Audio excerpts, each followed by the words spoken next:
আসসালামু আলাইকুম। দেখতে পাচ্ছেন আমাদের বেকু ভাইয়ের ড্রাইভার এবং ড্রাইভারের দুইজন সহযোগী। আমরা কিন্তু আমাদের টোটাল এক্সকেভেটর নিয়ে অপেক্ষা করতেছি এই মুহূর্তে ভবনটাকে ক্র্যাশ করার জন্য।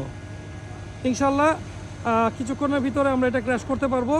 আমাদেরকে রবিন টেক্সের যে সব সহযোগী ভাইরা আছে তারা আমাদেরকে এই ড্রেনেজ সিস্টেমের ওপরে যে এই কিটা দেবে, অর্থাৎ স্ল্যাব দেবে যেন ড্রেনটা না ভাঙে।